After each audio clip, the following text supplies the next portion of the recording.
A very warm welcome once again to, uh, I believe, an inspiring conversation that is going to happen between myself and my co-presenter from Saving Our Marriage, Paul Nyamuda. Paul, welcome once again. I'm so honored every time when you and I share a space together. Awesome. Thank you so much, Ilze. It's such a privilege, isn't it? Yes. And this is just another way that we can continue to help people, make a difference in people's lives. And so let's kick off, Paul. Today we are talking about button pushers, or another word for it as well is trigger points. Um, or you actually mentioned a third one. Um, what Inner did you villages. Inner the villages. in a Inner village? villages. Those people that live within us, those voices that live within us from In the a past. voice. Yes, the voice of the critical mother, the voice of the dominant father. Of Mm, course, yes, yes. Those voices that we subordinate to, and we make those voices our own. exactly. So, Exactly. Paul, I want to start by just setting the foundation of where these inner voices or trigger points or buttons where it starts. And from a psychological point of view, I know that in the first 3 to 5 years of our lives as children and of our kids' lives and kids that still um, going to be born, the first 3 to 5 years, we all form perceptions about how life is. And those perceptions are based on the mindset and the experience of a 3 or a 4 or 5 year old. And then you make the decision, for instance, of my mommy doesn't have time for me because there might be new siblings that was born, and the belief is my mommy doesn't have time for me, and therefore I'm not important. Or it can be something like I can see that every time I do something that is cute, my parents clap their hands.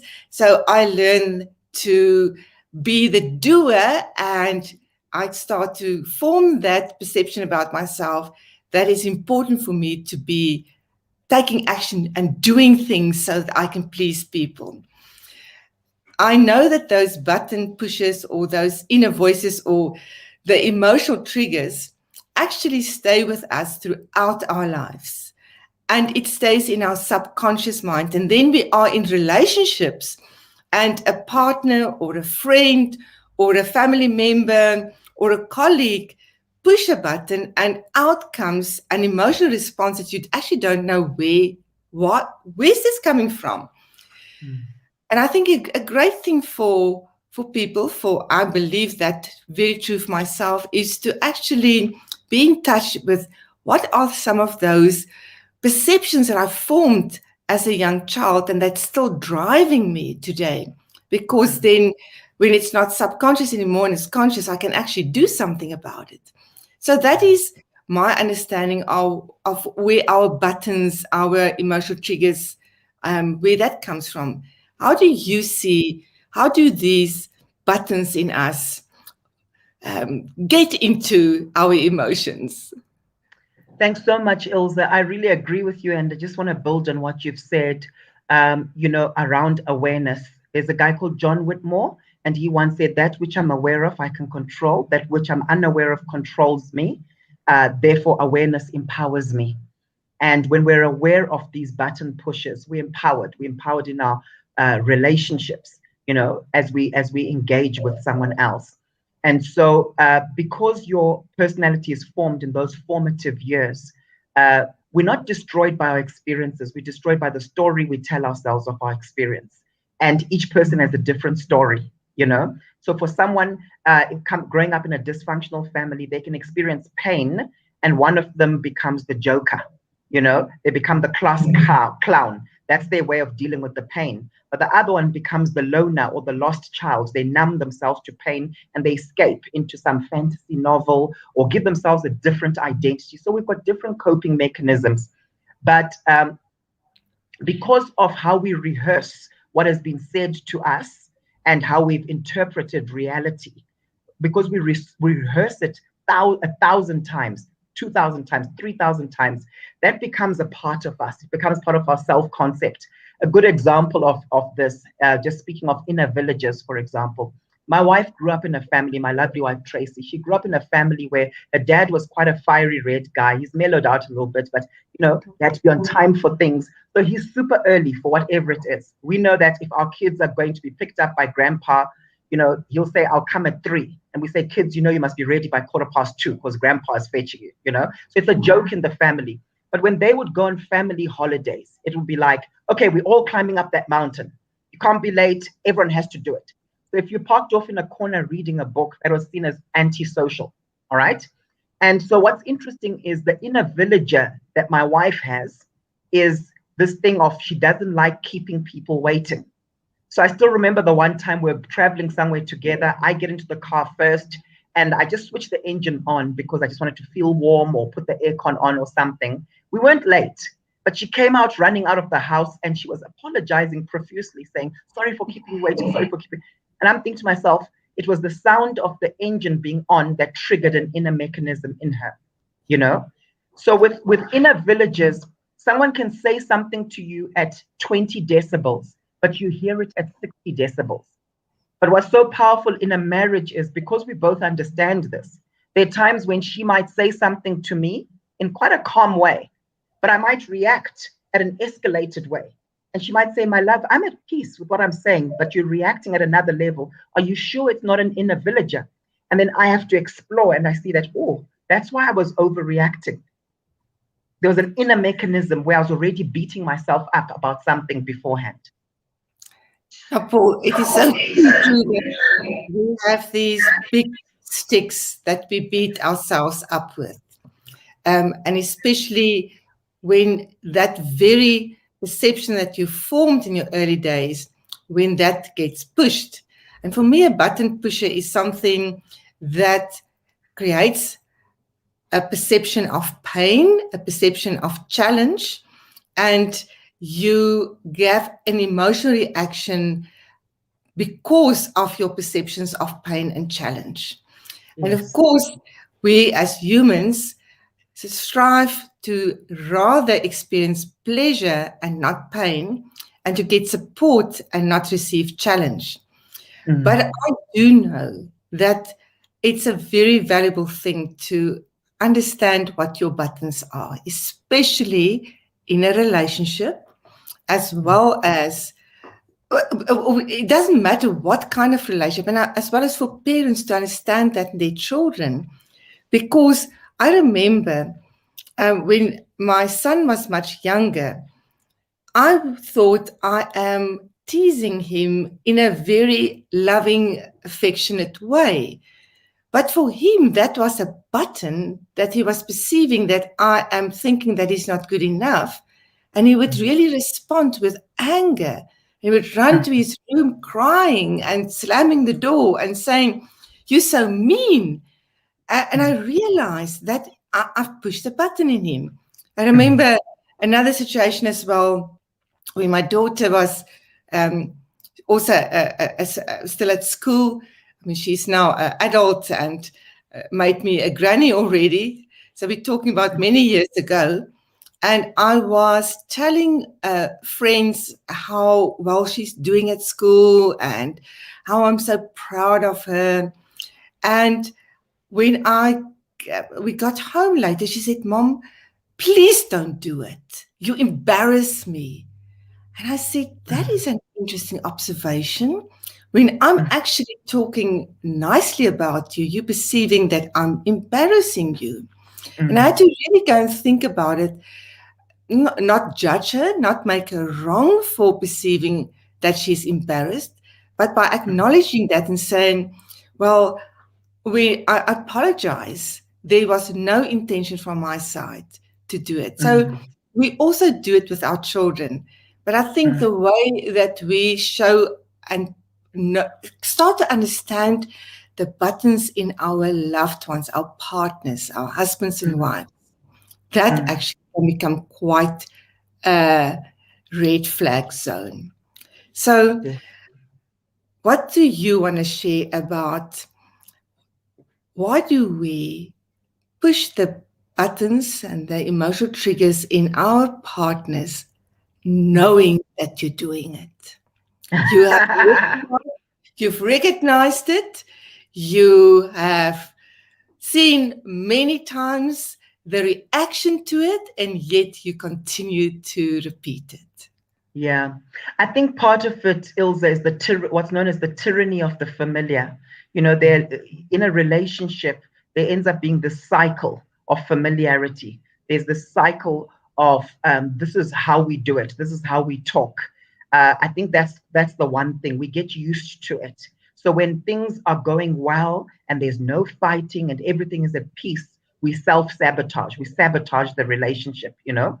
I think that happens a lot, unfortunately. The second thing is, I think a lot of couples punish each other. You know, when I counsel couples, I start to realize that, wait a minute, you guys are actually punishing each other. You're getting back at him for not doing the other thing, you know? So you're going where it hurts because you know him so well, or you know her so well, you know? And we see this happening quite a bit in marriages today.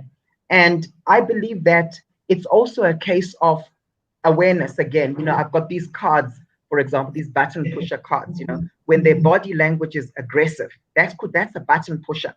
And often when I sit with people in group settings and so on, I ask them, what are your button pushers? What are your emotional triggers? And I remember the one time one lady picked a card that said, it's chauvinism, right? Chauvinism, when men look down on women and so on. And then I asked, what's the signal for that? Like, when does it happen? And she said, Paul, it's when I pass that boardroom at work and I just see it's just men.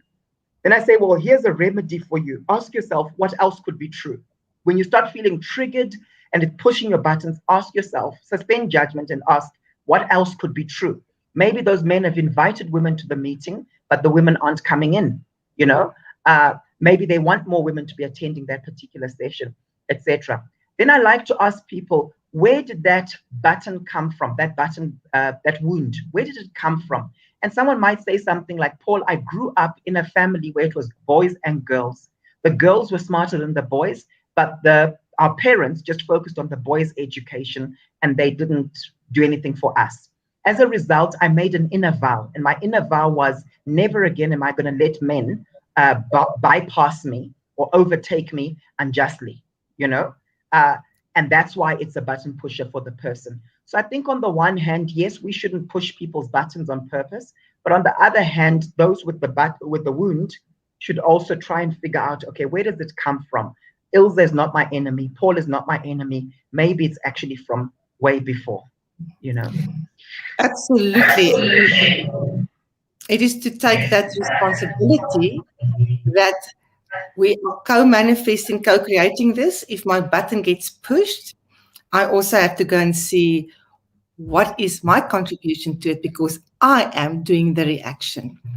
Yes. I also know that one of the very easy ways that button pushers get used is when in a couple, one is not open and honest about communication, what it is that they actually would love to talk about or what they're unhappy about.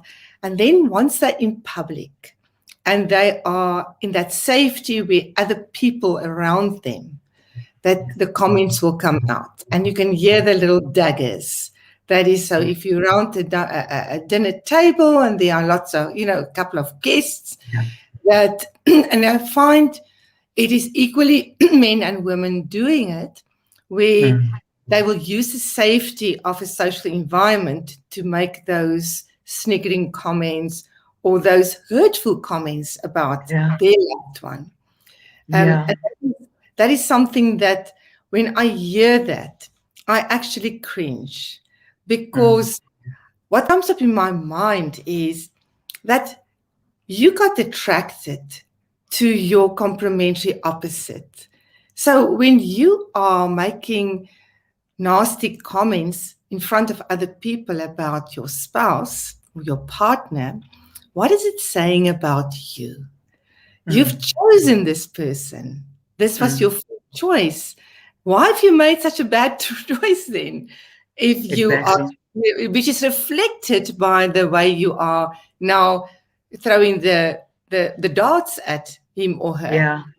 And when that happens, I try to do something to just change the trajectory of the conversation by doing the opposite and say, what I really love and appreciate about my husband is when he does what, and then I would say something about that. So we can also, as the bystanders around the couples, the bystanders in those relationships where the buttons get pushed, we can also play a supportive role by helping to change the trajectory of the button pusher. Yeah.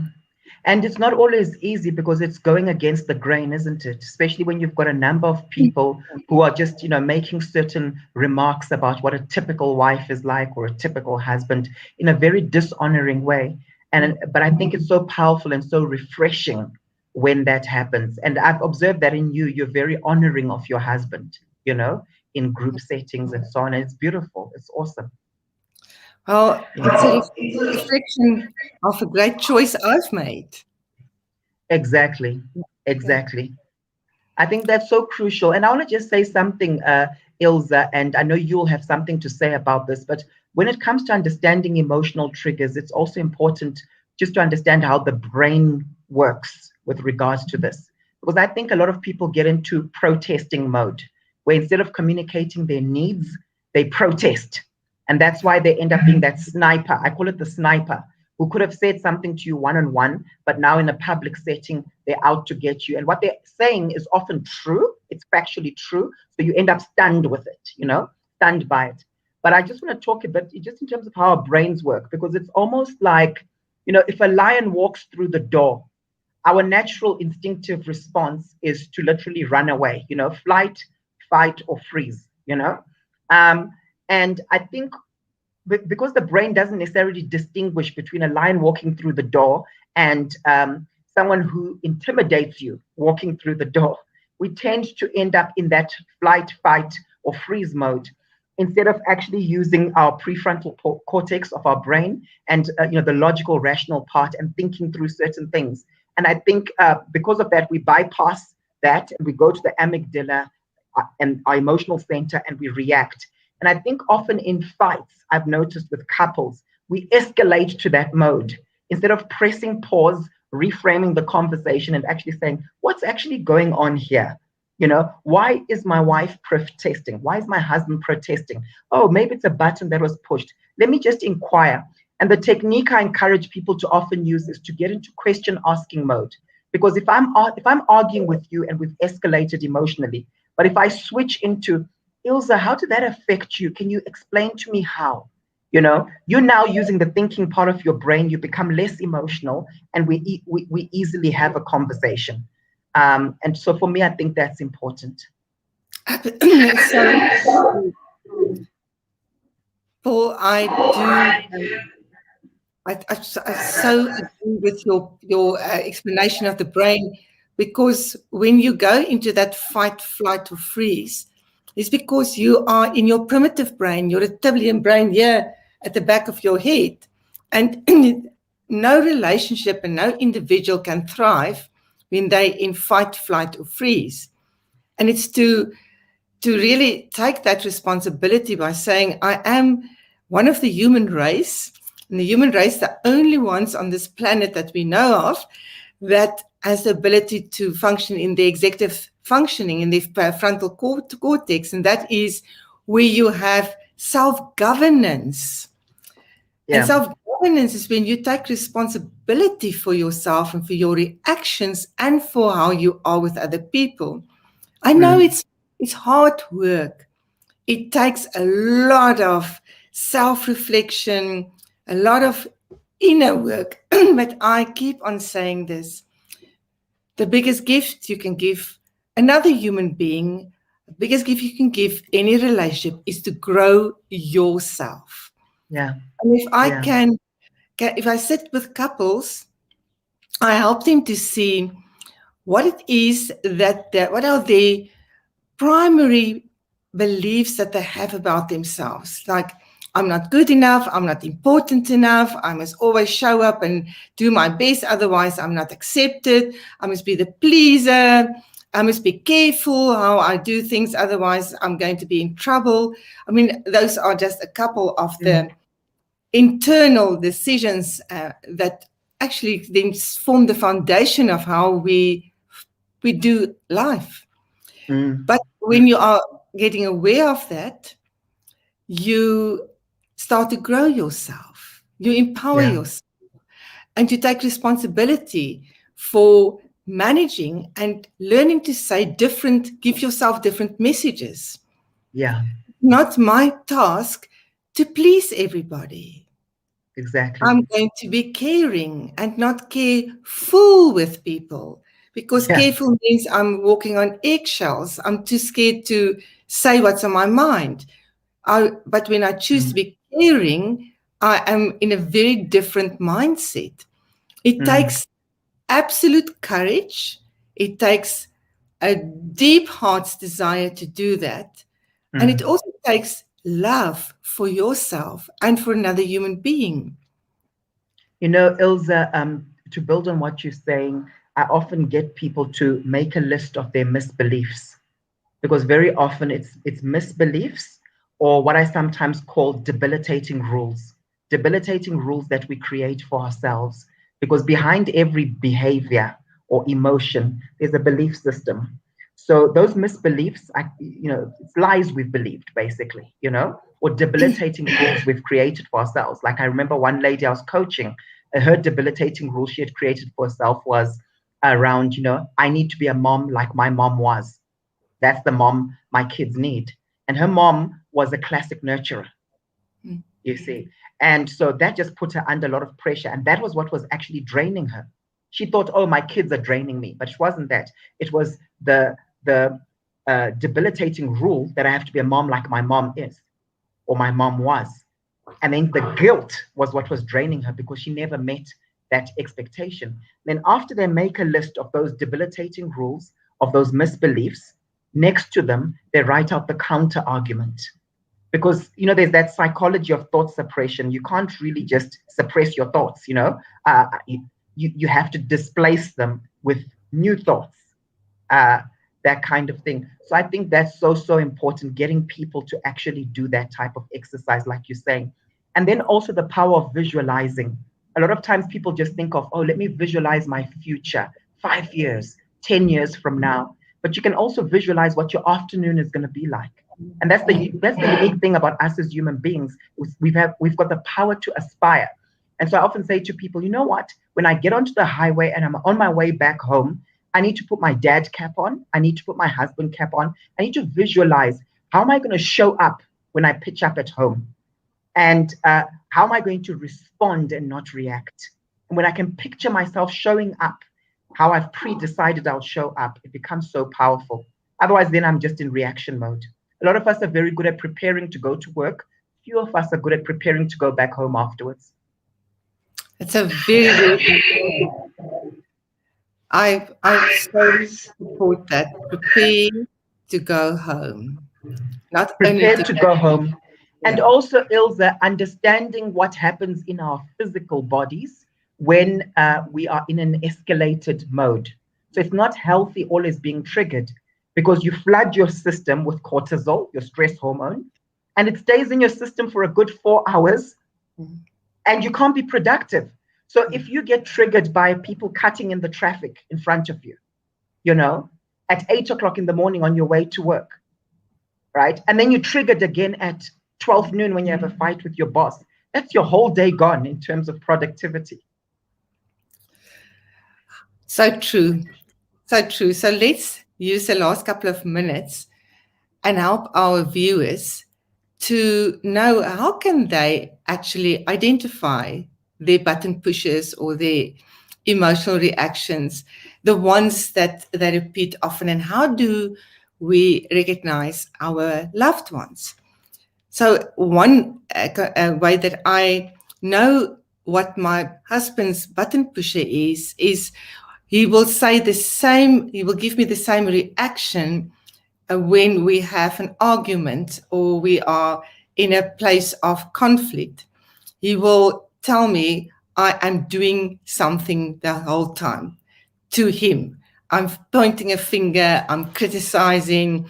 And I realized a button for him is when he perceives he's getting criticized. And therefore, that knowledge is, I call it holy ground. Am I using that as my holy ground and say, don't go there? Or do I use it to get to him? Okay, so how can our listeners and viewers check what their button pushes are? Okay. I think it's about what button pushes lead to. So they often lead to fights. So it's actually examining, saying this last week, the fights we've had or the arguments we've had, what has triggered those fights? That's one way of just thinking about it. And often we tend to fight about the same thing over and over again, just manifest in different ways. But working with lots of couples, they think that, oh, we're always fighting, so we have a terrible marriage. And then afterwards, we actually say, well, what do you fight about? And you find that it goes back to these core things that are pushing your buttons. So I think there's that. I think another thing is practicing doing an emotional log on yourself. I often get people to do that. To just pretty much say, you know what, in the next week, just do an emotional log. Chunk your time into 1 hour slots. And after every hour or so, look back and just look at your emotional state. And it's amazing what happens, because often we're triggered, but we're not even conscious of it. And then when you're in that triggered state, to actually say, okay, how was I feeling? So sometimes with my wife, I'll say, my love, you've changed. There's something different. You're not the same Trace that you were at lunchtime. It's now 3 p.m. What happened? And then we actually trace it back, and it's like, oh, it was when you received that phone call. It brought fear into you. Oh, but it was based on how you interpreted it. You see? So a lot of people will say, my job is stressful. And I say, your job isn't stressful. You have stressful moments at work, but you have to find out what are those key moments. Sometimes my wife will say to me, oh, everything was fine, but on my way back from school with the boys, when Jaden made this comment, my love, I'm feeling frazzled now. It was that comment that Jaden made, So you can do it that way. Obviously, like I use these cards with people where you actually sit down and you pick cards and you say, okay, what are your button pushes? What are yours, etc.? Where do they come from? That kind of thing. But it's all to do with awareness. 100% about awareness and the choice to become aware. Nobody can make you aware. It is a decision and a choice to do it. And I love the guidance that you've given to almost have an emotional log every hour to see how have I been doing the last hour. What emotions came up and why did they come up? The same is so true for our responses towards our loved ones. So, Paul, if people want to know more about your button pusher cards, I know that they can order it from you on your website. Yes. Do you just want the name of the website again, please? The name of the website is marriagecoach.co.za. They can order them through that website, marriagecoach.co.za. And there are lots of other packs of cards as well for couples. I think that it's just so helpful and great conversation goers, starters and goers, It's so true, Ilze. I believe that every marriage is built one conversation at a time. And when we master the art of having conversations with our spouses, it just takes things to another level. 100%. A last message to people honoring us with their presence and watching us and listening to us. A last message from you. Oh, great. Thank you. What I want to say is when you feel triggered and when you feel your buttons have been pushed, it's important to be able to give feedback to the person pushing the buttons. but not from a place of victim stance, from a place of wanting to inform them about the impact it has on you. So it's a bit like having a boil. You don't feel any pain on the boil until you apply pressure to it. And so you want to show them that I've got this boil here, and when you say what you say or act like you do, this is what it does to me. And then that other person is no longer taking it personally because they realize, oh, the reaction I'm getting is because of a wound that's there. It's not just because of what's happening right now. So true. And for me, my last message is, when I realize I have pushed your button, I am a great human being, one with courage and love and care, when I show up and say, I'm sorry. I did not mean to cause you harm or hurt. And so it is to take that accountability.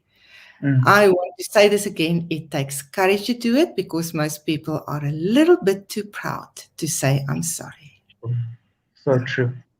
And that word, if it's meant with absolute realness, when you're authentic when you say it, it builds a beautiful bridge back to a caring relationship. So true. So, Paul, thank you so much for joining me again today. Our wish is that what we've shared, that we will make a difference in many people's lives, because that is what we are here in this life to do, Paul, to make a difference in people's lives by the gifts that we received with our insight, wisdom, and knowledge. Definitely. It's very fulfilling, Ilze. So thanks for your powerful questions. I enjoyed it. Thank you, Paul. Until next time. Awesome. Thank you, Ilze.